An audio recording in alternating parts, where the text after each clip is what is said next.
Claire, tu as peint cette fresque après avoir appris à pratiquer la communication prénatale. Et je trouve que c'est vraiment quelque chose de très beau, ce que tu as reçu là. Et ça permet d'illustrer pour moi la conscience que peut apporter un bébé, un être, pour ses parents. Est-ce que tu connais le recueil Le Prophète de Khalil Gibran qui parle des enfants? Oui, tout à fait. Et le début, l'idée, c'est à peu près celle-là. Vos enfants ne sont pas vos enfants. Ils sont une réponse à l'appel de la vie. Et donc, dans ta peinture, ce que je trouve vraiment magnifique, c'est ce cordon ombilical qui n'est pas relié à la maman, mais qui est relié directement à la terre. Et c'est en cela l'illustration de l'appel à la vie de cet être qui va ensuite devoir choisir un terrain parental, donc d'abord une maman et un papa. Une maman qui va apporter sa base, sa structure, et un papa qui va lui permettre, lui, d'avoir l'énergie pour continuer ce chemin. Et ça, c'est pas d'aujourd'hui, Khalil Gibran. Je veux dire, en gros, il a une petite centaine d'années. Dans ce contexte-là, je trouve qu'aujourd'hui, nous avons oublié la notion d'accueil de l'être. Et quand on parle de préparation à la naissance, moi, ce que j'entends beaucoup, c'est une préparation à l'accouchement. Donc, à juste cette petite partie d'accompagnement à la naissance, alors que l'accueil d'un être, c'est complètement différent de faire un enfant. Ah oui, et en quoi ? En quoi ? Eh bien, parce que faire un enfant, c'est pour moi juste le côté physiologique qui va se développer, et c'est un peu, on va dire, la conscience des générations précédentes où on se souciait beaucoup de, une fois qu'il était né, est-ce qu'il a faim, est-ce qu'il a le cul propre, et est-ce qu'il a bien dormi, voilà. Et là, on avait en gros rempli notre fonction parentale. Et que je trouve que c'est vraiment beaucoup plus vaste que ça aujourd'hui, la fonction de parent. Et heureusement, il y a de plus en plus de parents qui sont sensibles à cette dimension-là. Mais l'accueil de l'être, c'est justement rester dans cette sensibilité, dans cette écoute de « et lui, que vient-il être ? Que vient-il, quelle réponse vient-il apporter à la Terre ?» Et donc, on est au-delà de la conscience parentale. Pour ça, encore faut-il que chaque parent puisse se mettre dans cette disposition d'écoute. Et donc la préparation à la naissance, pour moi, c'est vraiment 4 étapes. C'est pas seulement se préparer à l'accouchement. Dans ces 4 étapes, la première, ça va être la préparation à la conception. Préparation à la conception, c'est en tant que parent, qu'est-ce qui motive mon choix d'accueil d'un être ? Mais c'est aussi où est-ce que j'en suis de mon relationnel avec mes propres parents. Est-ce que la relation est fluide avec eux ? Est-ce que je peux affirmer ma différence auprès d'eux ? Est-ce que tout ce que me disent mes parents, on est vraiment dans cette relation d'égal à égal, d'adulte de grande personne à grande personne, ou est-ce qu'on est encore dans un schéma « Oui, mais tu comprends, c'est ma mère, alors on va rien lui dire. Oui, mais s'il te plaît, pour mon père, on peut faire ça. » Enfin, tous ces schémas-là qui sont pour moi des manques de maturité où on a oublié sur certains points de franchir cette étape de égal à égal. Bien sûr, nos parents sont arrivés avant nous. Bien sûr. Là-dessus, il n'y a aucun souci. Pour autant, quand on était petit, c'était normal qu'ils nous chapeautent, qu'ils nous protègent, mais petit à petit, éveiller l'enfant à sa dimension d'homme et de femme, c'est vraiment retirer cette couche de protection pour que lui-même assure sa propre protection. Bien sûr. Sa propre autonomie, sa propre... Et son chemin à lui. Voilà, et son propre chemin. Et donc, si j'entends bien, accueillir un être, ce serait l'accueillir dans toute sa singularité, plutôt que d'être dans une parentalité qui serait presque cloisonnante et qui est quand même monnaie courante, on va dire. Là, on est dans une dimension où on accompagne l'être vers son autonomie, ce qui est finalement la fonction naturelle de la vie, en fait. Oui. C'est ça que tu proposes, en fait. On retrouve cette dimension de conscience qui se fait chez les animaux, ou chez les animaux, spontanément, très vite, ils apprennent le petit à être autonome, très vite, le petit se met debout, très vite, il apprend à se nourrir tout seul, et puis quand il est prêt, il s'en va. Oui. Nous, au niveau humain, on a beaucoup de mal, et j'entends beaucoup de mamans avoir la difficulté justement à sortir de la maternité. Mais ça, on en reparlera peut-être un petit peu plus tard. Et à faire que, bien sûr, je dois être là quand il est tout petit, et heureusement, bien sûr. Parce qu'évidemment, au début, le tout petit, il est complètement dépendant. Mais très vite, il doit sortir de cette dépendance pour s'élever à sa dimension d'homme ou de femme. Et donc, ça passe par... Toi, justement, dans ce cadre-là, dans ce que tu décris, tu proposes un accompagnement en différentes étapes. La préconception, l'accompagnement à la préconception va venir poser ces questions-là. Oui. De comment j'accompagne cet aide vers son autonomie, ou c'est un peu plus après, ou enfin voilà, ou c'est tout au long des 4 étapes que tu décris. Alors, tout au long des 4 étapes, on va retrouver ce positionnement parental. Ouais, est-ce qu'il est clair? Ou est-ce qu'il a besoin d'être un peu épuré dans le sens où, oui, sur tout ça vis-à-vis de mes parents, c'est complètement clair, mais alors sur ce point-là, bon, c'est pas très clair. Et une partie de ma fonction, ça va être effectivement d'aider les parents à y mettre un peu de clair entre eux, mais aussi, des fois, à mettre de la clarté entre deux, parce que quelquefois, l'enfant arrive... Et quand l'enfant arrive, on n'a pas pris le temps en tant que parent, pour des tas de raisons, de dire « Et toi, ton rêve d'enfant, ce que tu imagines de ce que c'est que éveiller un être, c'est quoi? T'en es où ?» Et entre ce que le papa attend et ce que la maman attend, c'est ensuite au moment de l'éducation qu'il va y avoir ces heures ou ces difficultés. Donc évidemment, on ne va pas tout résoudre avant. Avant, bien sûr. Mais poser quelques questions et avoir épuré ce qui va pas, parce que la préconception, ça peut être aussi est-ce que j'ai déjà eu d'autres accidents de grossesse pour la maman? Est-ce que malheureusement on en est là, hein, il existe des enfants morts-nés, il existe des fausses couches, il existe des accidents d'avortement, et tout ça, ça va faire autant de zones d'ombre, de zones qui sont plus lourdes à porter, de pertes énergétiques, qui vont entraver le système immunitaire du bébé. Et pour moi, quand j'entends système immunitaire du bébé, pour moi, le système immunitaire, c'est ce qui maintient l'intégrité de l'être. D'accord. Et donc, on n'aura pas d'intégrité d'un être sans un système immunitaire performant. Ce qui va rendre le système immunitaire, ce qui va lui permettre de se développer, c'est l'état d'intégrité de la maman, puisqu'au départ, ça commence par la maman, et c'est son niveau de force immunitaire. Si elle a encore des souffrances au niveau de son ventre, ou que dans sa lignée, parce que quelquefois ça vient de la lignée maternelle, il y a des souffrances, eh bien ces souffrances-là vont faire comme des petites taches d'ombre qui vont intervenir dans le développement du futur enfant. Okay. Donc c'est tout ça la préconception. Oui, c'est d'aller repérer les zones d'ombre, là tu parles des zones d'ombre, mais peut-être aussi les zones de lumière, donc les ressources et les faiblesses, pour ensuite arriver vers la communication prénatale que tu proposes dans un deuxième temps, c'est ça? Oui.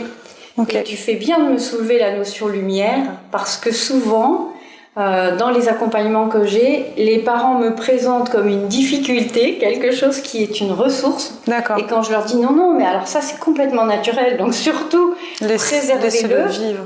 Parce que ça c'est vivant, même si ça secoue un petit peu vos parents, même si au niveau de vos amis c'est un peu différent. Tu proposes un accompagnement à la naissance à partir de la préconception, et donc on peut remonter 3 ans en arrière. Oui. Et moi, par exemple, je ne connaissais pas ce type d'accompagnement, je viens juste de le découvrir pendant ma grossesse, donc est-ce que je peux un peu, en quelque sorte, raccrocher les wagons, dans la mesure où j'ai pas fait ce travail il y a 3 ans, je suis déjà en maternité, je suis déjà dans la phase de grossesse, donc est-ce que tu peux m'accompagner? Oui, complètement. Chaque maman et chaque papa va avoir son évolution de conscience. Il y a effectivement des choses qu'il est préférable de faire avant, mais même si ça n'a pas été fait avant, il y a tout un ensemble de choses qui peuvent être faites soit pendant la grossesse, soit après. L'important étant que cette zone impactante impacte le moins longtemps possible le système immunitaire du bébé. Oui. Et je dirais, la vie reprend vite ses droits, hein. Il suffit qu'on laisse la nature faire et très vite le temps va la vie va reprendre son cours.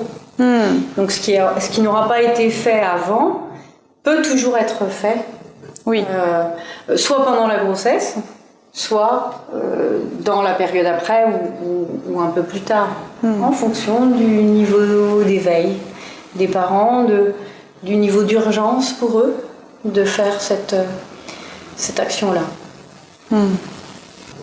J'aimerais revenir sur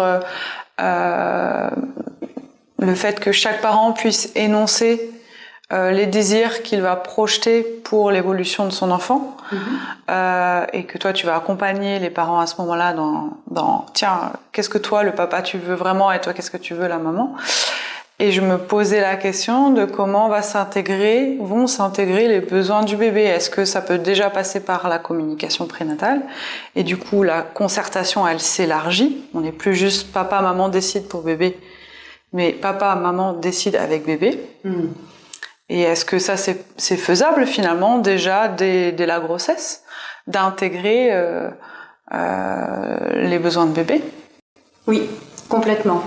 Et c'est là toute la magie de la communication prénatale, c'est que tout ce qui aura été énoncé verbalement, puisqu'en communication prénatale, on peut bien sûr poser des questions au bébé, mais on peut aussi laisser le bébé s'exprimer sur ses propres besoins. Donc le fait que ce soit déjà dans l'air du temps entre les parents, eh bien, soit le bébé va spontanément dire « moi, dans mes besoins, pour ma naissance, j'ai besoin de ça, mais pour mon éducation, j'ai besoin de ça ». Et ce dont il va avoir besoin peut aller complètement au-delà de l'entendement des parents. Bien sûr. Souvent, on imagine offrir à nos enfants ce que nous avons reçu nous-mêmes, soit en imitation, soit en opposition. Si nos parents ont été moins tendres que ce qu'on aurait souhaité recevoir, on va avoir tendance à être encore plus câlin pour notre propre enfant.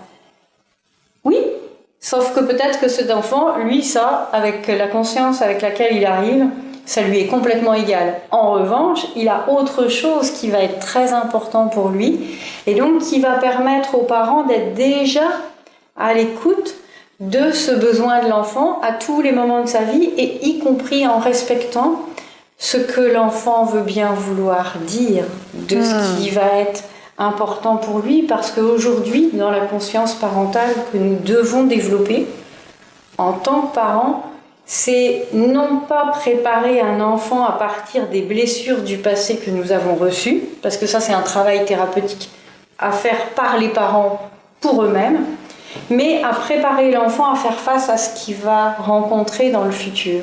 Et ça, c'est vraiment un changement de paradigme qui est en train de s'opérer maintenant, sur lequel ça peut être compliqué au niveau des parents de trouver leur place et leur stabilité dans je dois lui donner les meilleurs moyens d'être ce qu'il a besoin d'être, alors qu'en fait, on ne sait pas dans 30 ans ce qui nous attend. Bien sûr, oui. Voilà. Ah, oui. Donc c'est un vrai changement de paradigme. On a plutôt tendance à entre guillemets subir en tant qu'enfant les décisions des parents. Donc là, ce que tu proposes à travers cet état d'esprit, cet état d'être que tu incarnes, c'est de repenser la relation avec notre enfant et finalement de la remettre dans le vivant, en fait, dans ce qu'elle a de plus naturel possible. Finalement, c'est comme une réinvention, parce que je suppose que dans un certain nombre de tribus qui sont plus à l'écoute des rites de la nature, ça se pose même pas la question, c'est naturel, les enfants sont concertés, et il y a des rites de passage et il y a tout ça. Là, en fait, on est en train peut-être de retrouver cette essence qu'est la parentalité, finalement, à travers l'accompagnement que tu proposes. Oui, la parentalité dans cette notion de je prépare un petit être à être la grande personne de demain. J'avais lu dans un livre amérindien cette phrase qui est nos enfants sont les grands-parents de demain, enseignez-les bien. Et je trouvais que ça illustre très bien ce côté, les grands-parents qu'ils seront dépendent de comment on aura instruit les valeurs de notre peuple quand ils sont déjà tout petits. Et oui. Encore cette notion de quelles sont les bases à transmettre, quelles sont les valeurs à transmettre. Et ensuite intervient, en même temps que cette communication prénatale, plutôt vers la fin de la grossesse, mais après ça dépend des parents, toute cette notion d'accompagnement à la naissance, c'est-à-dire vraiment l'instant de la sortie du ventre du bébé. C'est comment je passe comment bébé va passer de la vie intra-utérine à la vie terrestre en gros, et donc comment moi je vais accompagner bébé, ce qu'ils appellent classiquement dans les institutions la préparation à la naissance, avec des codes, avec un certain formalisme et tout, et justement comment toi tu abordes cette question de préparation à la naissance, mais avec une ouverture qui est différente. Voilà, comment toi tu accompagnes ça, cette préparation? Donc moi je me positionne vraiment dans cette harmonie maman-bébé. C'est-à-dire que oui, il y a un côté physiologique de l'accouchement, et ça c'est très bien encadré à l'heure actuelle, mais il y a aussi toute la dimension du bébé. De quelle naissance il a besoin? De quel état parental il a besoin pour sa naissance. Parce que sa naissance, ça va colorer aussi toute une partie de sa vie. Et d'ailleurs, on a beaucoup de choses aujourd'hui, y compris dans beaucoup de techniques alternatives, qui permettent de réparer cette espèce de faux départ qu'on a eu parfois au niveau de la naissance. Mais en même temps, un faux départ, c'est aussi une ressource dissimulée. Et cette ressource dissimulée, elle va nous servir aussi dans tous les cas. Donc moi, je ne le vois pas forcément comme un handicap, mais en fait, ça reste un handicap tant qu'on n'a pas identifié la blessure de zone d'ombre. Ça reste une ombre tant qu'elle est inconsciente. Dès qu'on l'a identifiée, on passe à autre chose. Et c'est un chemin de résilience dont tu parles. Voilà. Mais quitte à, si on accueille un être en conscience, autant permettre à cet être de les vivre les plus naturellement possible, les plus en douceur possible. Oui. Pour éviter le schéma de résilience qu'il aura à faire après une fois adulte, parce que sa naissance aura été traumatisante. C'est ça que j'entends en fait. Oui. Et donc toi, pour le coup, c'est d'accompagner les parents à entendre ce que le bébé a à dire, entre guillemets, peut-être par le biais de la communication prénatale, mais peut-être avec d'autres signes, pour être accueilli au mieux selon ce qu'il est capable de mettre en œuvre pour naître et ses besoins, c'est ça? Oui, c'est complètement rester à l'écoute des besoins du bébé, mais aussi dans la partie accompagnement, c'est voir est-ce qu'il y a des peurs, est-ce qu'il y a des histoires de lignée autour de l'accouchement qui hantent, qui viennent encore faire obstacle à cette paix intérieure, à cette écoute qui va se faire au moment de la naissance où, pour moi, on parle souvent de naissance physiologique, mais je dirais la naissance naturelle, c'est pas forcément une posture, c'est pas forcément un temps, c'est pas forcément des étapes, c'est pour cet enfant-là, il y a une espèce de musique intérieure et ça va commencer comme ça, après ça va aller peut-être un peu plus vite, puis ensuite ça va ralentir. Et c'est toute cette danse, pour moi c'est un peu comme une danse à deux, entre la maman et le bébé. Il ne s'agit pas pour la maman de se décharger au bébé en disant « Oui, bon, tu fais le travail. Tu sors quand tu veux, je t'attends. » Mais il ne s'agit pas non plus de dire « De toute façon, le bébé, il n'a pas son mot à dire, et puis je ferai ma soupe toute seule. » C'est vraiment redonner ce point d'équilibre, et y compris intégrer, selon les vœux des parents, la présence du papa. Parce que le papa, même si c'est pas lui qui accouche entre guillemets physiologiquement, il a toute sa dimension, toute sa partition à jouer dans cette espèce de symphonie entre la maman, le bébé, la réponse à la vie et la présence du papa. Donc ça va être la troisième étape, qui est une préparation à la naissance globale et non pas une préparation à la naissance qui se réduit à préparer un accouchement. Et la dernière étape, parce que pour moi vraiment toute la naissance d'un bébé, ça va de entre 3 ans avant sa conception où là c'est tout le côté épuration, de où j'en suis de mon désir d'enfant, de qu'est-ce qui me motive, jusqu'à 9 mois après la naissance. Pour moi, c'est tout ça, une grossesse qui va édifier en profondeur toutes les forces d'un être à se tenir debout sur la terre. Donc toute la partie postnatale, ça va être accompagnement de ce que rencontre la maman. Parce que quelquefois, pendant la grossesse, on a eu des événements un petit peu chahutants, peut-être traumatiques, mais juste chahutants. Puis bon, comme on a très bien appris à remettre nos boucliers, on a réussi à faire notre petit truc. Sauf que lui, le bébé, il n'a pas forcément eu cette présence de bouclier. Et donc, on va avoir, après la naissance, d'un seul coup, des crises de pleurs qui ne s'expliquent par rien. Okay. Et ces crises de pleurs ou autres sont pour moi des crises d'élimination, et il suffit d'aller relier à ce qui s'est passé dans la grossesse, raconter l'histoire à son bébé en disant « tu te souviens », etc. Et hop, sans prendre aucun médicament, sans rien. En fait, le bébé, ça lui redonne de la cohérence, ça remet de la cohérence aussi pour les parents. Et c'est ce que tu as vécu avec tes enfants, par exemple. Enfin, là, ce que tu décris, c'est d'après ton expérience. Oui, c'est ce que j'ai mis en place. Avec mes enfants, à prendre des notes tout au long de la grossesse, soit de communication prénatale, soit autre que les communications prénatales. Et chaque fois qu'il y avait quelque chose qui semblait comme sortir de l'ordinaire, je regardais à quel mois après la naissance du bébé nous étions rendus, donc si c'était 3 mois, et j'allais chercher au 3e mois de grossesse. Au 3e mois de grossesse, que s'était-il passé. À l'époque, j'étais pas encore complètement dans cette conscience de et avant, mais ça c'est ce que j'ai développé après, parce que mes enfants, le dernier, il a 18 ans, donc ce ne sont plus des enfants maintenant, ce sont des jeunes adultes. Et j'avais pas cette conscience de tout l'avant. J'étais pas encore arrivée là, de mon niveau de maturité. Et il y a vraiment des événements qui peuvent arriver bien avant et qui vont colorer l'émotionnel, la stabilité du bébé. Ça, il s'agit de le redonner.